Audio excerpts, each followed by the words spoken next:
함께 고백하겠습니다. 하나님이 여기 계십니다. 하나님이 여기 계십니다. 그것만으로 충분합니다. 그것만으로 충분합니다. 아멘. 아까 대표 기도하신 우리 최 집사님의 기도 가운데 제 가슴을 그냥 쿵 때리는 하나의 문장이 하나 있었어요. 아무런 조건 없이. 이 단어가 너무나 크게 다가오네요. 2019년을 맞이했는데 우리가 무엇이 나아서, 누구보다 더 훌륭해서, 믿음이 커서 아니라 아무런 조건 없이 주신 하나님의 은혜인 것을 다시 한번 느꼈습니다. 이 은혜를 늘 기억할 수 있는 저와 여러분이 되길 간절히 소망합니다. 여러분들은 목사라는 직분을 어떻게 생각하고 계십니까? 목사는 어떠한 사람이 됐으면 좋겠는가? 아마 여러분들 안에 각자의 정의가 있을 거라고 생각이 되어집니다. 근데 사실 저는 목사라는 직분을 정확히 잘 몰랐습니다. 큰 교회에서 사역할 때는 목사의 본질에 대해서 그다지 생각을 해볼 필요가 없었거든요. 그냥 열심히 사역을 잘하면 능력 있는 목사라고 칭함을 받았거든요. 일처리를 잘하면 참 우리 목사님 일 잘한다 라고 하는 그 소리가 하나님의 일을 하는 것처럼 생각을 했었습니다. 저는 그것이 목회자인 줄 알았어요. 그런데 우리 신성교회를 부임하고서부터 진짜 목사가 무엇인지를 알게 되었습니다. 이전에 사역했던 것보다는 사역은 정말 좁습니다. 성도 수도 참 작습니다. 제가 맡았던 대학부 한 부서보다도 더 작은 교회입니다. 근데 이 작은 교회, 작은 사역, 모든 것이 작은 이 속에서 하나님의 마음을 알게 되었고, 교회가 무엇인지를 알게 되었고, 목사가 무엇인지를 알기 시작이 되었습니다. 근데 알게 된 이유가 바로 여러분들, 제 성도들 때문입니다. 그 이유가 여러분들에게 있더라고요. 저에게 맡겨진 성도들, 제가 말씀을 하는 말씀으로 양육해야 될 성도들, 교인들, 여러분들을 만났기 때문에 목사가 무엇인지를 바르게 알게 되었습니다. 목회를 하면 할수록 이런 마음이 계속 듭니다. 교인들이 아프면 소중히 목사도 아픕니다. 교인들이 돈이 없어서 힘들어하는 모습 보면요, 목사 책임인 것 같아요. 개업 예배를 해주고 그 개업하는 것이 잘 안 될 때마다 잠이 잘 안 와요. 다 안타깝고,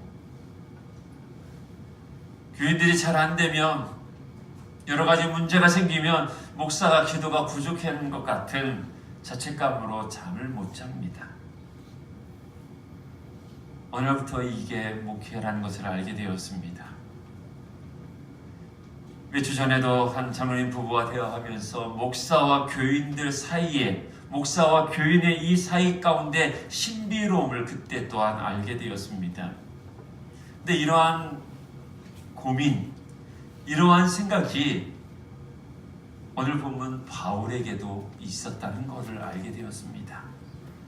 오늘 3절과 4절 말씀을 제가 봉독합니다. 내가 너희를 생각할 때마다 나의 하나님께 감사하며 간구할 때마다 너희 무리를 위하여 기쁨으로 항상 간구함은이라고 고백을 하고 있어요.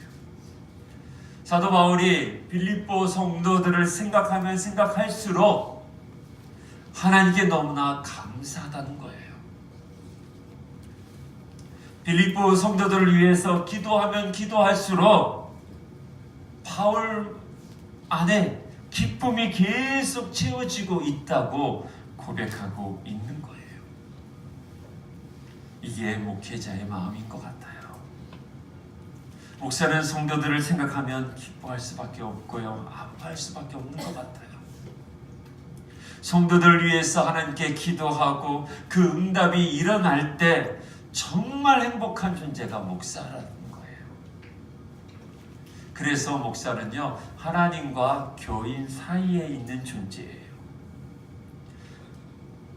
먼저 하나님을 사랑하고 그 사랑으로 교인들을 사랑을 하는 겁니다. 그 사랑의 통로 속에서 목사를 통해서 하나님은 교인들을 향한 하나님의 말씀을 전달케 하고, 그래서 성도들은 전달된 말씀으로 은혜를 알고 깨닫고 사랑을 경험하는 거잖아요. 그래서 목사가 가운데 있다고 해석을 합니다. 여기서 중요한 건 바로 목사의 마음이에요. 리더의 마음이겠죠. 어떤 마음이요? 교인들을 향한 마음인 거예요. 사도 바울은 교인들을 향해서 어떤 마음을 갖고 있는지 성경이 명확하게 기록하고 있어요. 8절 말씀입니다. 우리 함께 읽어보도록 하겠습니다. 시작. 내가 예수 그리스도의 신자로 너희 분을 얼마나 사랑하는지 하나님이 내 증인이시라. 아멘. 참 위대한 고백이에요. 모르긴 몰라도 일반적이고 정상적인 목회자라면 모두 이 마음을 가지고 있다고 저는 생각합니다. 지난 몇 주 동안 저의 걸음을 뒤돌아봤습니다. 정말 내 안에 예수 그리스도의 심장으로 성도들을 얼마만큼 사랑하고 품고 있었는가. 참 부끄럽고 창피했습니다. 나 힘들다고, 나 아프다고 이리저리 핑계를 댔었고, 설교 준비한다고, 여러 가지 행사한다고 너무 바쁘다는 핑계가 제 안에 있었던 것 같아요. 그때 제 안에 주셨던 하나님 말씀 단어가 바로 토부예요. 하나님 보시기에 얼마나 좋을까? 하나님 보시기에 정말 좋은 모습인가? 토부. 이 마음으로 올해를 맞이했습니다. 바울은 바로 교인들을 향해서 이렇게 말하고 있어요. 내가 예수 그리스도의 심장으로 너희를 사랑한다. 그 사랑하는 것을 누가 증인이 되고 있느냐? 바로 하나님이 증인이다 라고 말하고 있는 거예요. 예수님의 심장으로 빌립보 교회와 성도들을 사랑하는데 그 증인이 누가 다른 사람이 아니라 하나님이라는 거예요. 얼마나 아름다운 모습입니까? 저도 이러한 고백을 하고 싶습니다. 나 민지의 목사는 예수 그리스도의 심장으로 사랑하는 신성교회와 성도 여러분을 사랑하는 것에 대해서 하나님께서 증인이 되신다. 이 고백. 근데 이것이 바울만에 나온 사랑의 고백이 아니라는 거예요. 바울만이 혼자 짝사랑했던 빌립보 교회와 성도의 관계가 아니라는 거예요. 바로 빌립보 교회가 그런 사랑을 또 행했다는 거예요. 그러니까 성도들 안에 이러한 사랑의 공동체가 있었다는 거예요. 예수의 심장으로 서로를 사랑했다는 거예요. 그렇기에 목회자였던 사도 바울을 그렇게 공개를 했었고, 사도 바울은 또 예수 그리스도의 심장으로 그렇게 또 사랑한다고 고백하고, 이 모든 증인이 바로 하나님이다. 즉 빌립보 교회는 하나님 중심적인 교회라는 것을 보여주고 있는 것이죠. 저는 소망합니다. 우리 사랑하는 성도들 사이사이 가운데 우리 성도들이 얽혀있는 모든 관계 속에 이러한 고백이 나오기를 소망해요. 나 아무개는 예수 그리스도의 심장으로 사랑하는 교회 지체들을 사랑하는 것에 대해서 하나님께서 증인이시다. 얼마나 좋을까요? 오늘 이 예배를 통해서 이러한 역사가 강력하게 일어나기를 간절히 소망합니다. 그래서 이 교회가 이 시대의 마지막 소망이 되어지고, 정말 지쳐있을 때, 힘들 때 예배당에 나오면 그 사랑으로 말미암아 어떻게 보면 영적으로 무장 해제가 되어져서 그냥 기대어주고 안겨줄 수 있는 어머니 품 같은 교회가 되기를 간절히 소망합니다. 이러한 관계를 가질 수 있었던 것은 과연 무엇일까요?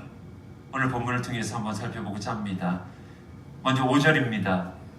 5절에 이런 표현이 있습니다. 너희가 첫날부터 이제까지 복음을 위한 일에 참여하고 있기 때문이다 라고 표현하고 있어요. 바울과 빌립보 교회 성도들과의 어떤 관계가 있었느냐? 첫 번째로 처음부터 끝까지 복음 전하는 일에 함께 했다는 거예요.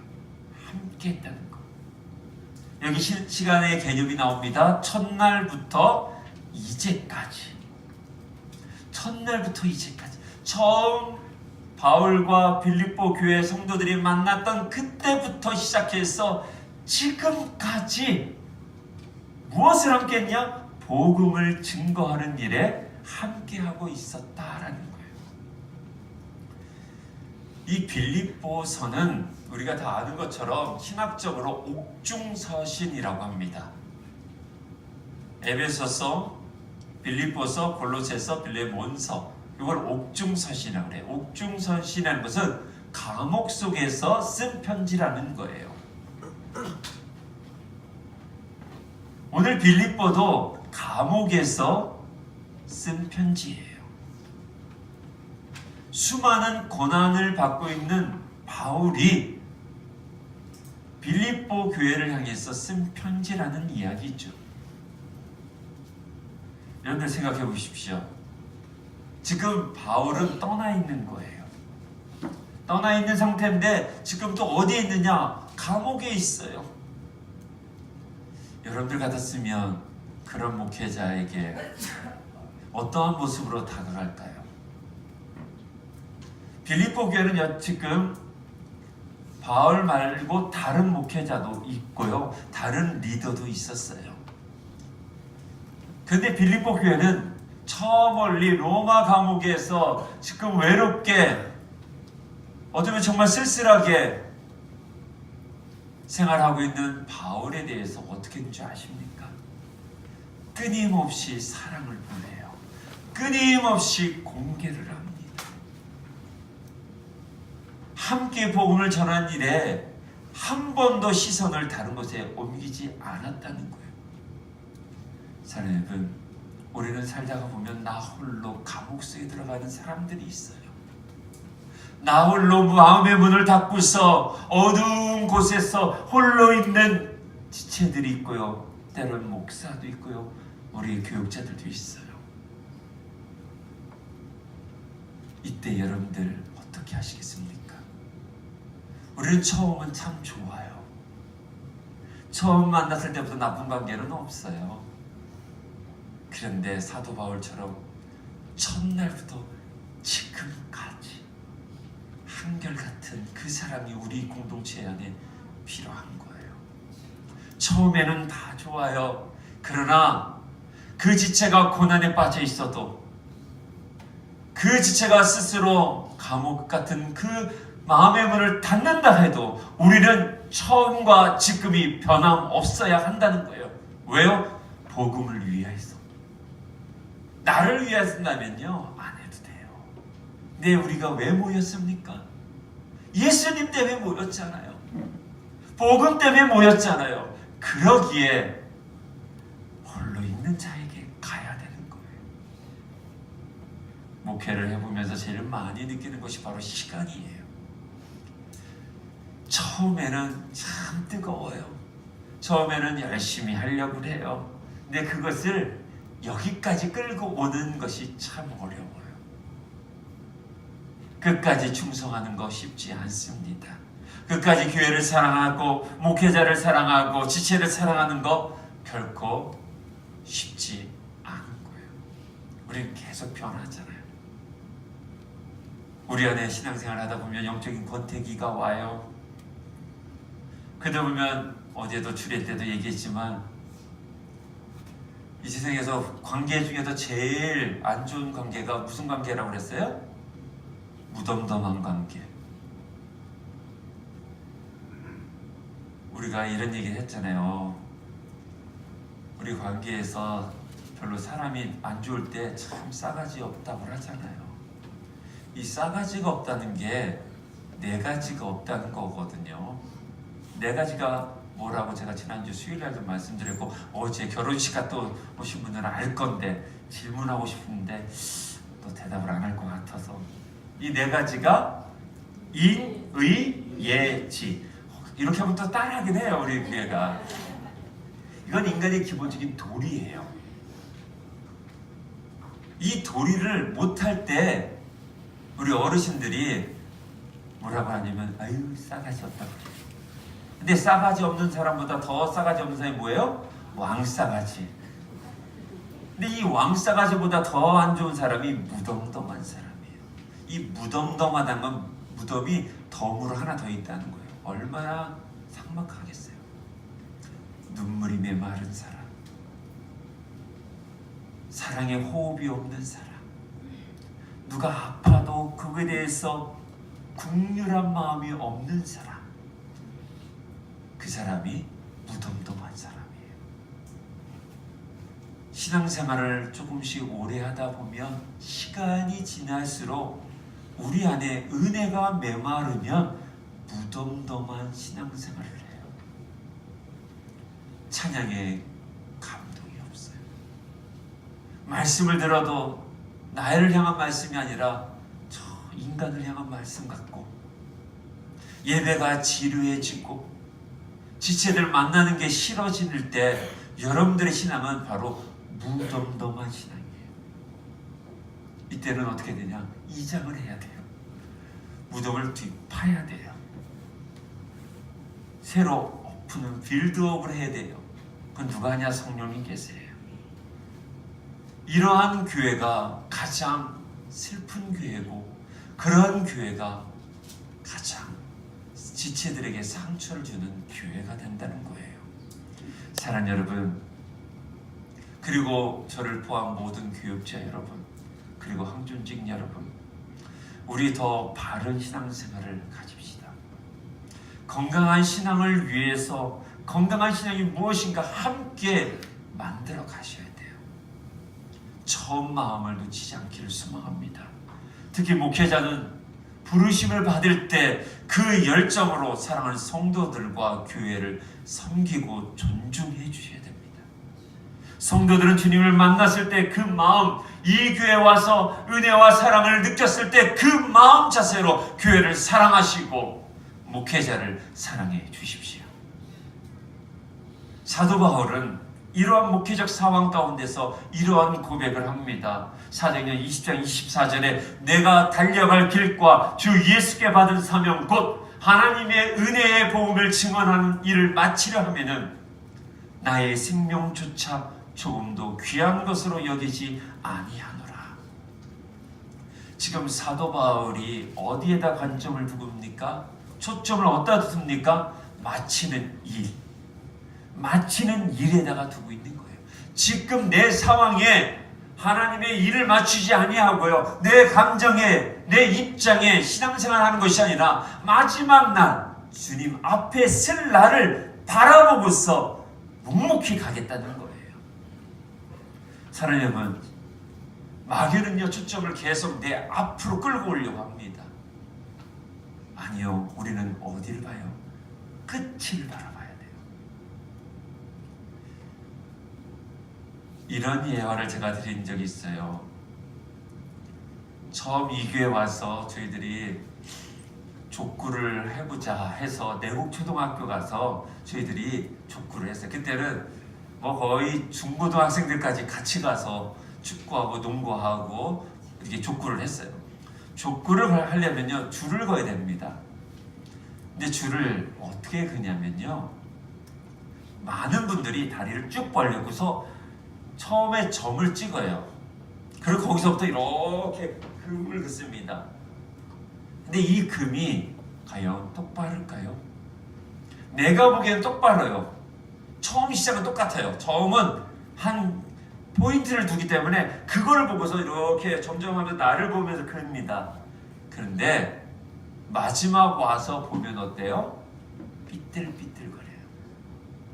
그럼 어떻게 그러면 좀 더 바른 금을 그릴 수 있을까요? 포인트는 똑같이 시작해요. 그리고 마지막 포인트를 보고서 긋습니다. 지금 당장 내 앞에 거는요 안 봐도 상관없어요. 근데 놀라운 것은 마지막에 가보면 이전보다도 더 똑바로요. 사랑하는 여러분, 신앙은 이렇게 하는 거예요. 지금 앞에 있는 것으로 신앙의 선을 그으면 안 돼요. 우리는 하나님 앞에 쓸 것을 바라보고 끝까지 사도 바울이 말한 것처럼 나의 달려갈 길과 주 예수께 받은 사명, 그 사명 가지고 주님의 은혜를 가지고서 어떻게 해요? 끝까지 목표를 향해요 달려가는 거예요. 그래서 빌립보 3장에 보면 표대를 향하여라고 표현하고 있어요. 사랑하는 여러분, 우리는 끝까지 초점을 바라보고 그 십자가를 바라보고 나아갈 수 있기를 소망합니다. 그러기 위해서 우리 안에 필요한 것이 바로 인내예요. 이 인내 안에는 바로 믿음의 의지와 소망의 인내와 사랑의 수고가 있어야 되는 것이에요. 종종 이런 말을 합니다. 처음에는 이 교회에 열심히 섬기려 했는데 내가 필요 없는 듯하고 교회가 점점 사람도 많아지니 사랑도 식은 것 같고 아니요. 우리 모두 한 사람 한 사람은 정말 귀하고 존귀한 자들이에요. 여러분들 선은요 정으로 이루어진 거예요. 그렇죠? 컴퓨터는 0과 1로 모든 것이 계산이 되는 거예요. 선이 그냥 걷는 게 아니라 점과 점이 계속 이어진 것이 선이에요. 이 교회가 나아가야 되는 것은 한 사람 한 사람이 같이 서 있기에 이 공동체가 나아갈 수 있는 것이에요. 나는 필요 없고요. 아니요. 우리 모두 정말 귀한 하나님의 사람인 것이에요. 사랑하는 여러분, 바울은 자신과 함께 처음부터 끝까지 참여한 지체들에 대해서 얼마나 고마워했을까요? 그래서 오늘도 고백하잖아요. 예수 그리스도의 심장으로 내가 너무나 사랑했노라. 그것을 누가 아느냐? 하나님이 안다는 거예요. 끝까지 함께 교회를 세우고 복음의 확장을 위해서 사역한 빌립보 교회를 사랑한다는 것이 얼마나 뜨거웠으면 그리스도의 심장으로 사모하고 있다라고 말하고 있는 것이에요. 가끔씩 우리 할머니 권사님들이 저에게 이런 얘기를 해요. 특정한 인물을 제가 들지는 않겠습니다. 이제 상담교에서 부목사로 짧은 목회 경력을 하고 이곳에 왔을 때 우리 노건사님들이 그래요. 아이고 잘생긴 목사님 오셔서 키도 크고 그래서 우리 교회가 이렇게 컸다 성장했다고요. 이 얘기 들을 때마다 얼마나 창피한지 몰라요. 정말 부끄러워요. 왜냐하면 이 교회는 목사가 성장시킨 게 아니라 성도들이 하는 거예요. 어떠한 가정이 이제는 리더가 되어서 예전 교회를 등록할 때 그런 얘기를 해요. 노 권사님이 교회 왔다고 손잡으면서 정말 잘한다. 밥 먹고 가라고. 거기서부터 교회가 되어진 거예요. 사랑하는 여러분, 여러분들이 함께 복음에 참여했기에 여러분들이 복음에 참여한 자가 되었기에 이곳에 하나님의 나라가 확장되어져 가는 것이에요. 빌립보 교회가 연약한 목회자인 바울을 용납했어요. 여러분들 사도 바울은요 육체에 가시가 있었던 사람이에요. 어떤 사람 학자들은 바울이 안질이 있었다. 어떠한 학자들은 바울은 꼽추였다. 신체에 큰 장애를 가진 사람이다 라고 합니다. 그러한 목회자를 빌립보 교회가 사랑해줬어요. 사도 바울은요 성격이 아주 차가운 사람이에요. 그러한 사람을 교회가 그리스도의 사랑으로 품어줬다는 거예요. 여러분들이 지금 성경에 보니까 은혜가 됐죠. 만약에 사도 바울이 이 교회의 목회자로 만약 왔다면요, 제 후임으로 왔다면 여러분들 정말 상처 많이 받을 거예요. 여러분들 이 성경 보세요. 바울은 신랄하게 까고 있어요. 그게 신앙생활이냐고 해요. 그래서 바나바랑도 싸웠잖아요. 안 데려가겠다는 거예요. 저렇게 신앙 대충하는 사람은 난 용납 못한다고. 그렇게 까칠했던 목회자를 빌립보 교회가 품어줘요. 육체가 약했어요. 매일매일 아팠던 사람이에요. 그런 목회자를, 일주일에 한 번 설교하는 목회자를 그렇게 사랑했다는 거예요. 이 교회가 바로 그런 교회 아닙니까? 여러분들이 함께 복음에 참여했어요. 누구 때문에요? 예수님 때문에. 예수님 때문에 함께 복음에 참여해서 부족한 목회자가 가지고 있는 목회의 비전을 여러분들이 용납해 주셨고 사랑하면서 함께 동역했기에 이 교회가 여기까지 온 겁니다. 특히 항존직들 참 감사합니다. 또한 제자 교육반들 너무나 감사해요. 성장하는 제자반이 지금 13기까지 왔어요. 하나님을 경험하는 사람들, 그 제자 학영삼이 3기까지 왔고요. 예수의 사람들이 1기를 지금 하고 있습니다. 함께 동역했던 거예요. 이분만 드릴까요? 우리 믿음속 할머니들 어떻습니까? 토요일날 교회 와서 여러분들 위해서 기도해요. 주일날 아침에도 일찍 오셔서 오늘 예배를 위해서 우리 할머니들이 기도해요. 할 수 있는 게 그것밖에 없다고 하는 마음으로 하고 계셔요.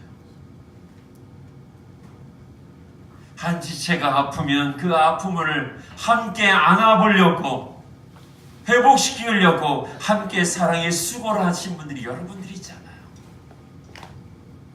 한 지체가 교회를 등록하면 나무 지체가, 리더들이 얼마나 애쓰십니까? 우리 모두가 복음에 참여했기에 여기까지 온 것입니다. 사랑하는 여러분, 올해도 온 성도들이 복음을 위해서 우리 함께 참여하는 역사가 일어나기를 소망합니다. 이것이 하나님 보시기에 좋은 토부 무브먼트가 정말 우리 교회 안에 일어나서 외롭고 힘든 시대에 교회 공동체가 서로에게 위로와 소망과 기쁨을 주고 하나님의 마음과 하나님의 나라를 확장하는 데 함께 힘쓸 수 있기를 간절히 소망합니다. 두 번째로, 바울이 고난을 받을 때 함께 했다는 거예요. 사도 바울이 고난을 받고 있을 때 빌립보 교회가 성도들이 함께 동역했다는 거예요. 자, 우리 함께 7절 말씀 읽어보도록 하겠습니다. 시작. 내가 너희 무리를 위하여 이와 같이 생각하는 것이 마땅하니 이는 너희가 내 마음에 있으며 나의 대인과 복음을 변명하고 사람의 너희가 다 나와 함께 은혜에 참여한 자가 됨이라. 아멘. 사도 바울이 빌립보 교회를 이제 세우고 전도 여행을 떠납니다. 그리고 이제 감옥에도 가죠. 근데 이 바울이 복음 사역을 하기 위해서 교회를 세우는 일을 감당할 때 바울은 텐트 메이커였습니다. 지금 오늘날 같으면 비즈니스 선교하는 사람이었어요. 그러니까 자기가 텐트를 만들면서 그 번 돈 가지고서 교회를 세웠어요. 근데 그 재정은 매우 약했어요. 그래서 바로 빌립보 교회가 성도들이 사도 바울이 사역하는데 헌금을 지원을 하는데 바울이 세운 교회 중에 유일하게 바울을 후원한 교회가 바로 빌립보 교회였다는 거예요. 빌립보 교회는 바울의 사역을 위해서 기도만 하지 아니하고 성도들이 물질을 모아서 그 바울의 사역 가운데 동참을 했다는 것이에요. 지난해 우리 교회가 참 어려운 가운데서도 많은 성도들이 헌금을 해주셔서 교회 학교가 운영이 되어졌어요. 또한 선교사님들도 후원하고 건축을 조금씩 준비하며 또한 어려운 이웃을 위해서 우리가 돕는 역할을 했어요. 어떤 분이 저에게 그런 얘기를 하더라고요. 목사님, 교회에 헌금은 다 목사님 거예요? 그러더라고요. 그럼 얼마나 좋겠어요, 그렇죠? 제가 그랬어요. 저도 월급 받아요. 여러분들 교회 헌금은요, 여러분들이 내는 헌금은 바로 교회 사역과 그리고 복음 확장을 위해서 사용되는 예물이에요. 또한 교회를 운영하는데 사용되는 물질이에요. 여러분들이 내는 헌금으로 아동부가 운영이 되는 거고요. 여러분들이 이따가 밥 먹는 거 여러분들이 헌금하는 거에서 나오는 거예요. 교회의 재정은 바로 그렇게 사용되어지는 거예요.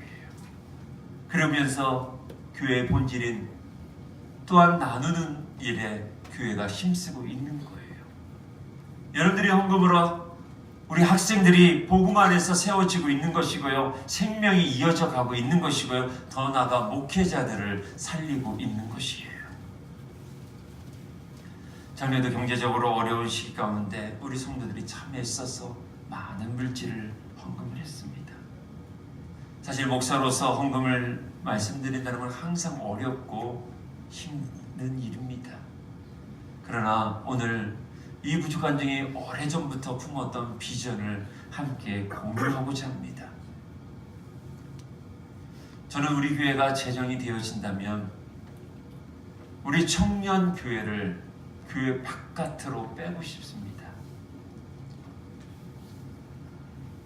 우리 청년들이 잘 모일 수 있는 교통편이 좋은 충북대나 청주대 쪽에 한 상가를 만들어서 상가를 빌려서 라운지 카페 교회를 만들고 싶습니다.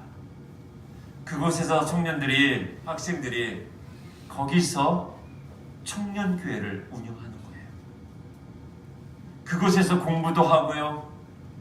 라운지 카페에서 청년들이 새벽 예배도 드리고 수요 예배도 거기서 드리고 소그룹 나무 모임을 하는 거예요. 거기가 이제 전도 역할을 할 수 있는 곳도 되고요. 라운지 카페를 하니까 청년들이 그곳에서 알바를 해서 생활비도 그곳에서 만드는 거예요. 교회가 렌트를 해서 렌트비를 내면서 청년들이 운영을 하는 거죠. 청년들이 여기까지 예배 드려오는 거 참 힘들어요. 근데 교통편이 좋은 곳에서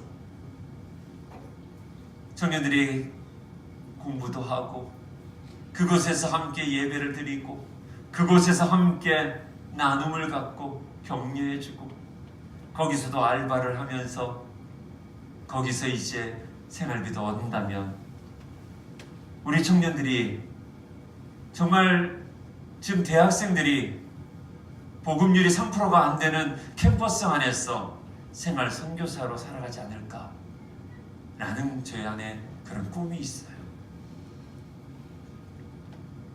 그러기 위해서 우리 교회가 성장해야 될 이유가 거기에 또 하나 있습니다. 바로 우리 청년들에게 희망을 주는 거예요. 그래서 두 번째로 저희가 갖고 있는 비전이 뭐냐? 청년 장학 제도와 그리고 오병이어 창업 펀드를 만드는 것입니다.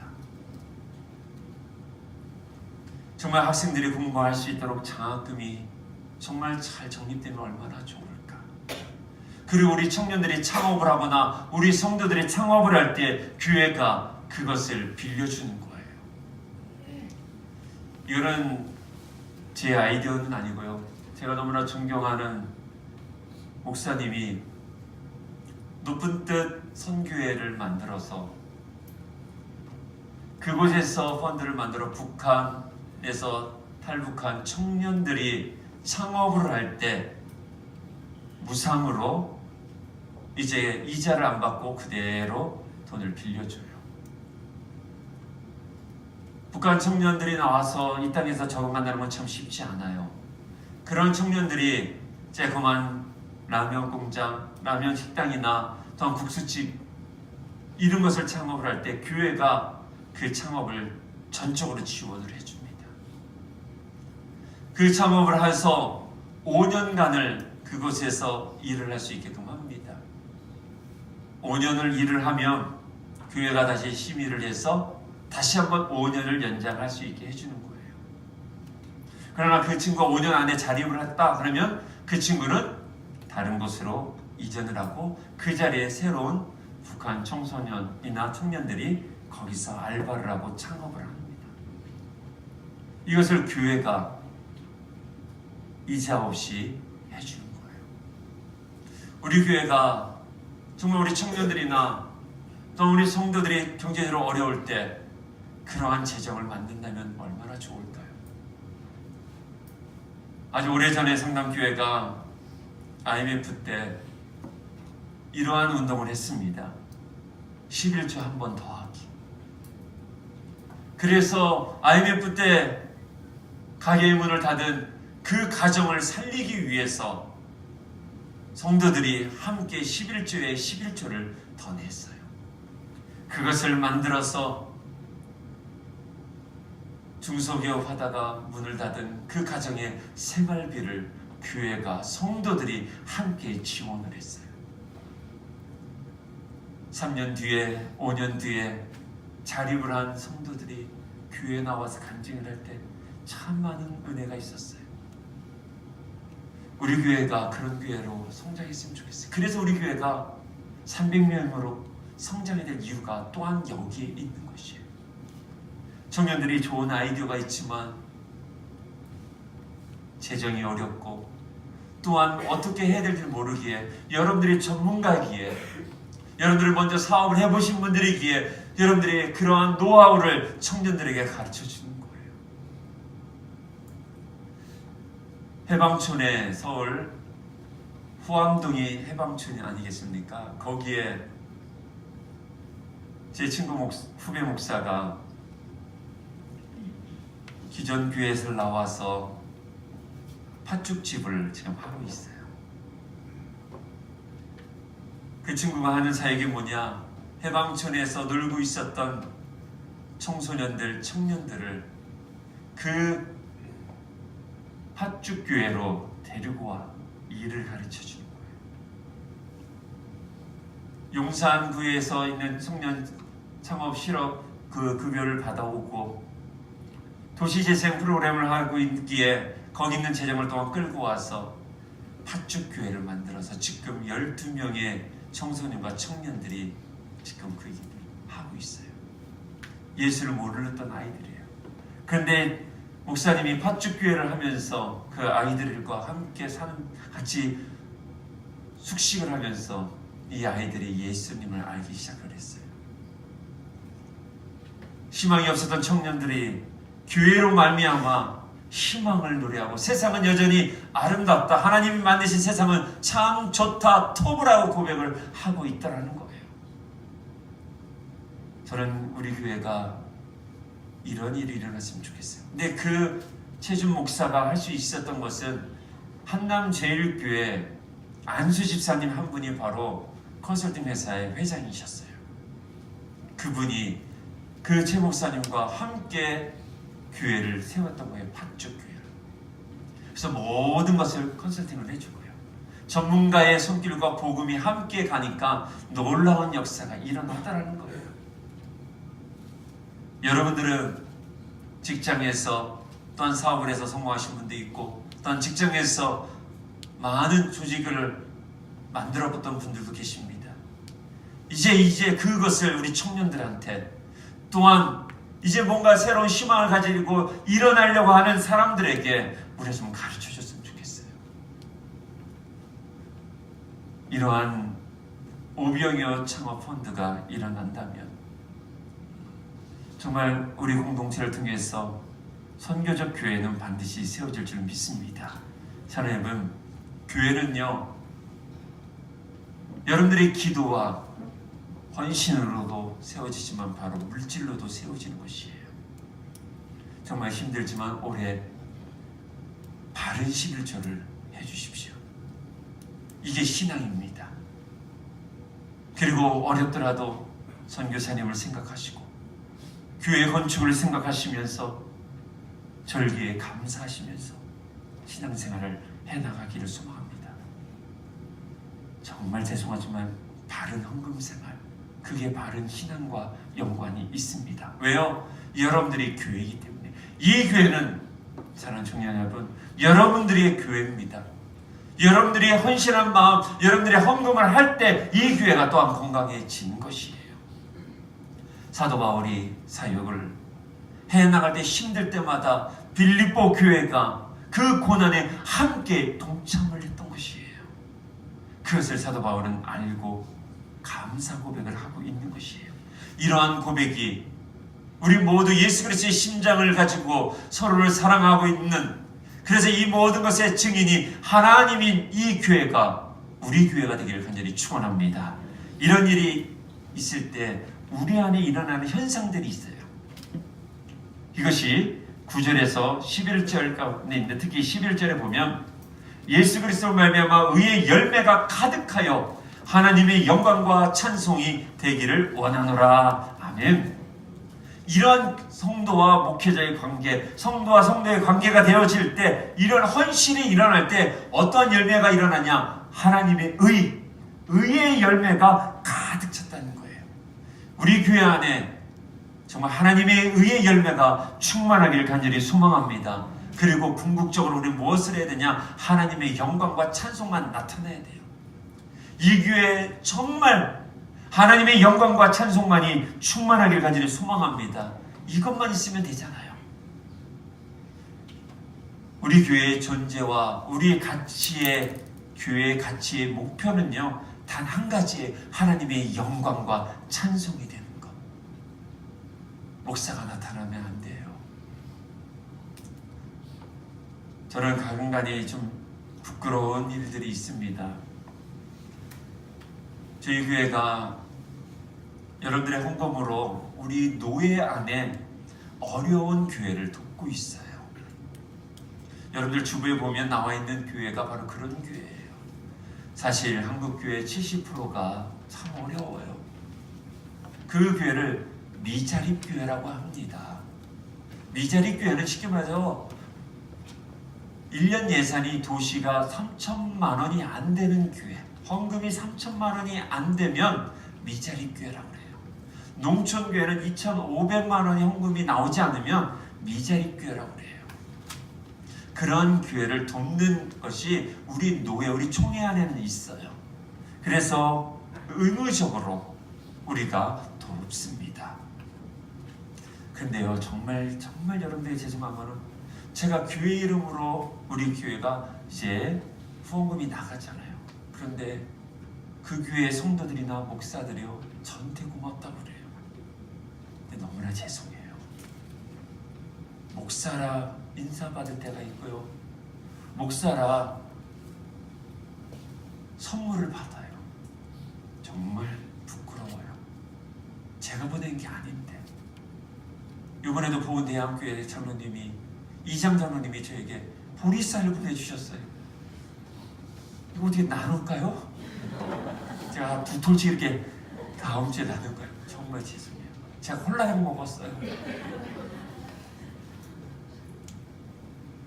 중에서 우리 장로님들이 그 교회를 도울 때 찬성해줬고, 우리 예결산 위원들이 그렇게 해줬고, 여러분들이 헌금했기에 가능한 거잖아요.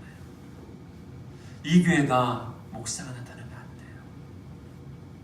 이 교회에 어떤 사람이 나타나는 게 아니라 오직 하나님의 영광과 하나님의 찬송만이 나타나기를 간절히 소망합니다.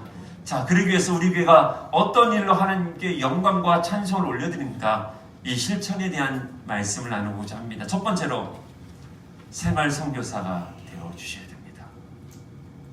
한번 따라해 보십시오. 나는 생활 선교사입니다. 예. 이제 곧 여러분들에게 신청서가 나갈 겁니다. 생활 선교사 신청서입니다. 여러분들은 어디를 가든지 신성교회 성도이지만 생활 선교사이십니다. 우리 모두 서로 삶의 자리는 다 다릅니다. 어떤 분은 학교로 가야 되고요, 공공기관으로 들어가셔야 되기도 하고, 어떤 분은 가정에서, 또 우리 청년들은 캠퍼스로, 일터에서, 여러분들은 선교사입니다.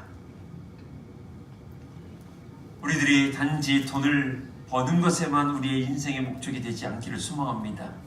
학생들은 단지 열심히 공부해서 좋은 직장을 얻는 것에 목적을 두지 않기를 소망합니다. 우리는 하나님의 나라, 그의 의를 위해서, 하나님의 영광과 찬송을 위해서 살아가야 됩니다. 생활 선교사, 그것을 여러분들의 인생의 가치를 두십시오.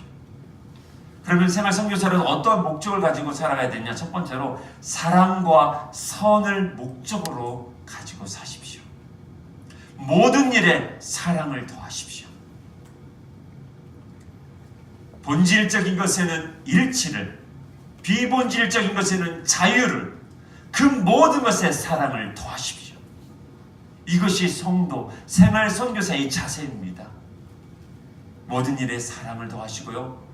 그리고 선, 토부를 가지셔야 돼요. 하나님의 선, 무엇을 할 때마다 이것이 하나님 보시기에 좋은 걸까? 고민하십시오. 그것을 마음에 두고 살아간다면 바로 생활 선교사입니다. 또한 생활 선교사가 해야 될 일이 있습니다. 바로 말씀과 예배 앞에서 살아가십시오. 개인 예배를 회복하십시오. 큐티 생활하십시오. 말씀을 읽으셔야 됩니다. 말씀대로 살려고 몸부림치셔야 돼요. 그리고 가정 안에 예배가 일어나셔야 돼요. 그러기 위해서 구체적인 방법으로는 여러분들 생활 선교사 헌신해 주십시오. 이제 마지막 주에 여러분들에게 신청서 하나 할 겁니다. 신청하시고 저와 함께 생활 선교사 훈련을 받아주셔야 돼요. 선교사는요, 훈련 받은 자입니다. 우리 함께 훈련 받았으면 좋겠어요. 그리고 두 번째로 개인 묵상 훈련을 생활화하십시오. 지금 교회 안에 밴드에는 큐티 모임이 따로 있습니다.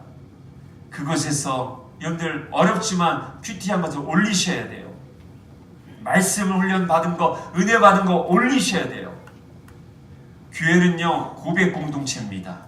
예수가 그리스도이고 말씀이 살아 역사하고 있는 것을 고백하는 공동체입니다. 세상 얘기하는 곳이 아닙니다. 말씀을 올리셔야 돼요.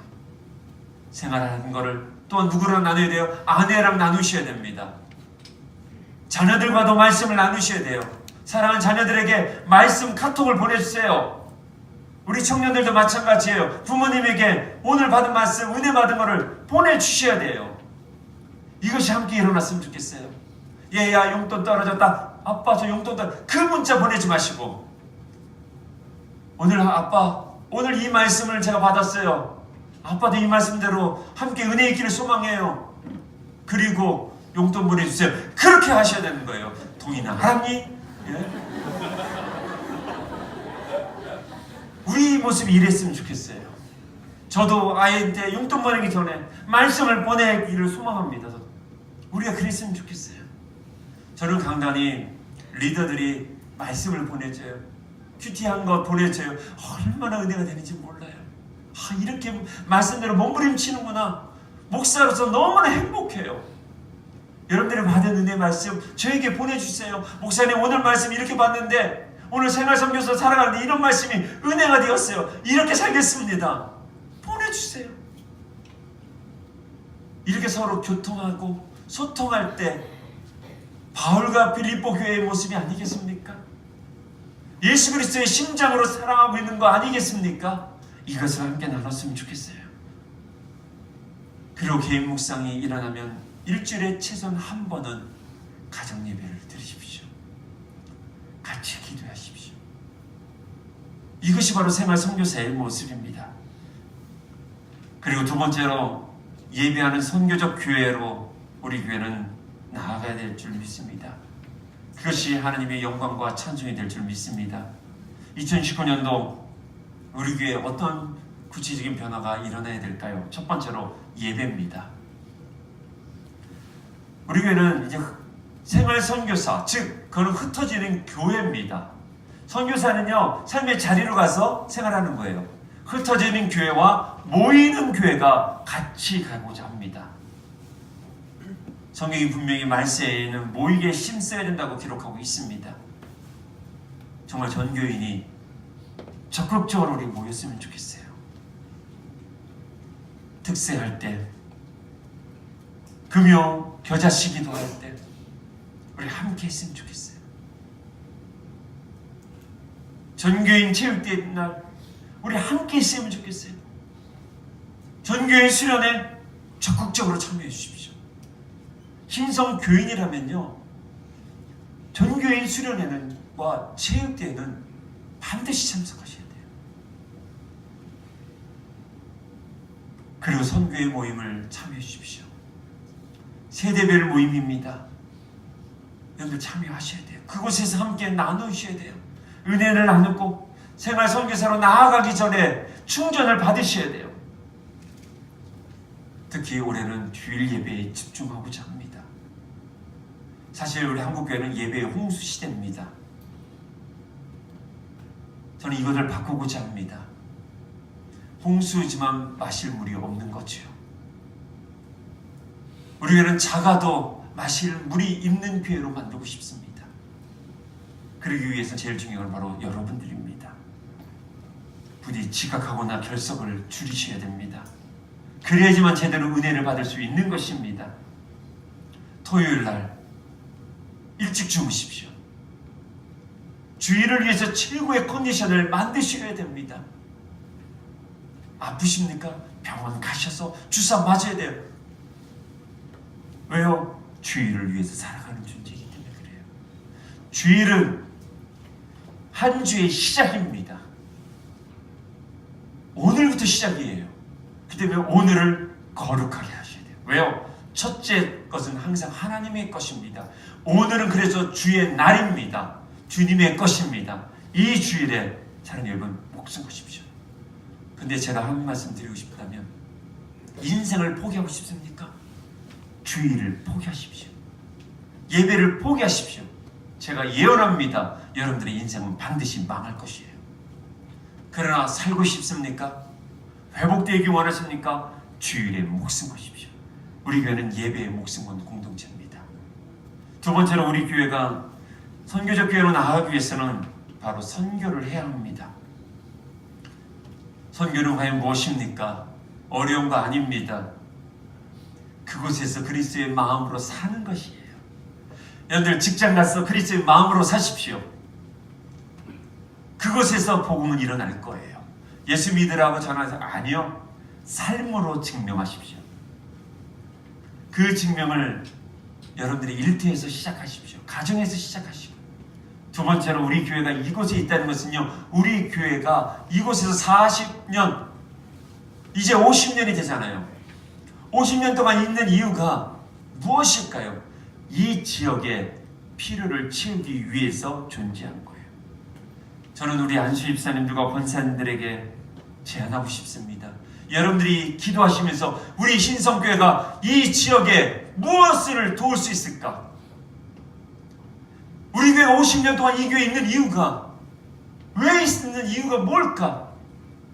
우리가 서청주 지역에 무엇을 도울 수 있을까? 여러분들 기도해 주세요. 그래서 그것으로 나가는 게 바로 전도요 선교인 거예요. 사랑하는 여러분, 올해는 우리 가족 아우르치를 계획 중입니다. 이제 베트남을 넘어서 그 옆나라 라오스를 품고자 합니다. 올해는 가족들만 가게끔 하려고 해요. 아버지와 아들, 엄마와 딸, 아빠와 딸, 엄마와 아들, 부부. 이제 그럴 거죠. 나는 혼자 다니는데. 예, 그럴 때는 영적인 가족을 만들면 됩니다.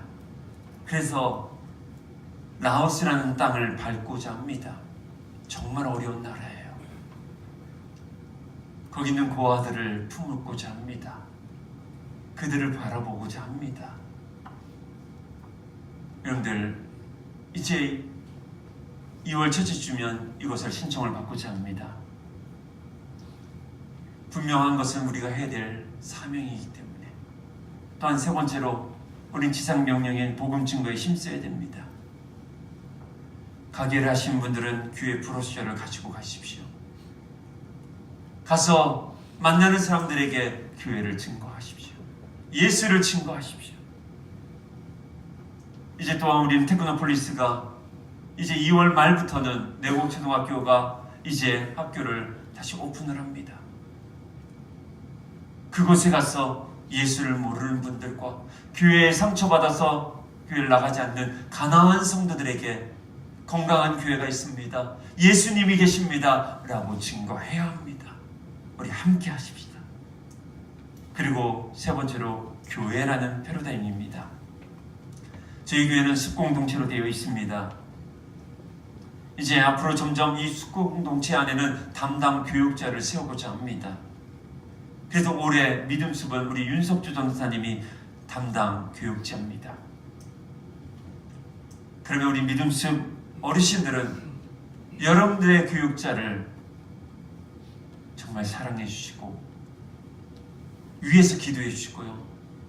무슨 기도 제목이 있으면 목사에게 하는 게 아니라 담임 교육자에게 하는 거예요.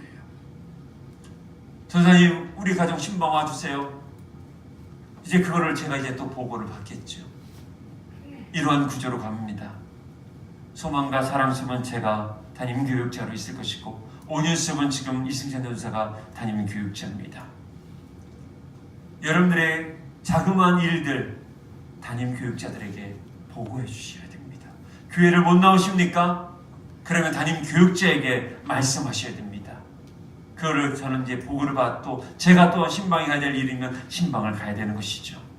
그리고 교회적으로 목회지원위원회와 인사지원위원회가 구성이 될 것입니다. 목회지원위원회는 목회들과 함께 교회의 목회적인 부분을 함께 나누는 그리고 실행하는 기구입니다. 특히 교회 건축과 교회 50주년 교회의 비전을 제시할 수 있는 그러한 공동체인 것입니다.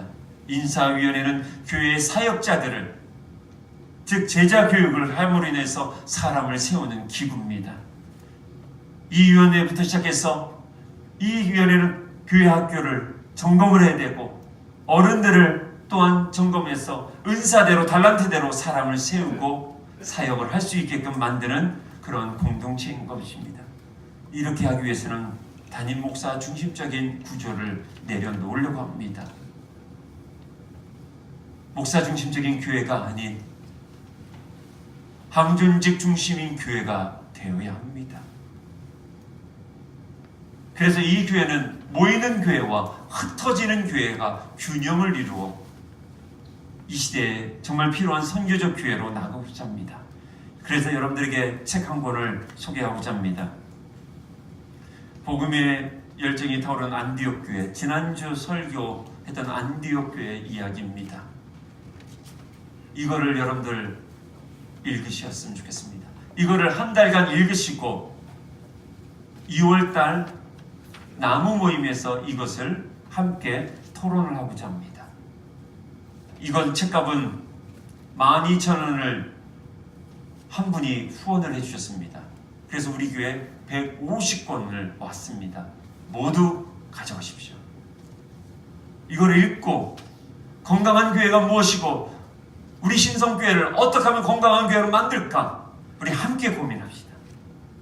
그래서 하나님의 뜻과 하나님의 영광과 하나님의 찬송만이 나타나는 교회로 만들어가기를 소망합니다. 이거 한 달간 읽으셔야 돼요. 읽으시고 다른 사람에게 주세요. 여러분들도 거저받은 거잖아요. 다른 사람에게 거저 주세요. 그래서 우리 2월 마지막 주에 나무 모임 때 함께 리더들은 이것을 중심으로 피드백을 하셔야 돼요. 그러면서 이제 우리 교회가 이제 앞으로 이제까지 50년, 앞으로 50년을 초석을 여러분들이 만드셔야 돼요. 여러분들이 모퉁이 돌이 되어서 앞으로 50년을 우리는 또 달려갈 것입니다. 앞으로 50년 뒤에 살아남으실 분이 누군지는 잘 모르겠지만 제가 보기에는 우리 모두가 다 있을 줄 믿습니다. 믿음이 너무 큰 건가요? 우리 믿음숙 할머니들 50년 뒤에 또 만납시다. 네, 남무사님 아멘 하셨습니다. 그러면 120세 아주 좋습니다. 건강하실 거예요. 사랑하는 여러분, 우리 교회가 이 시대에 정말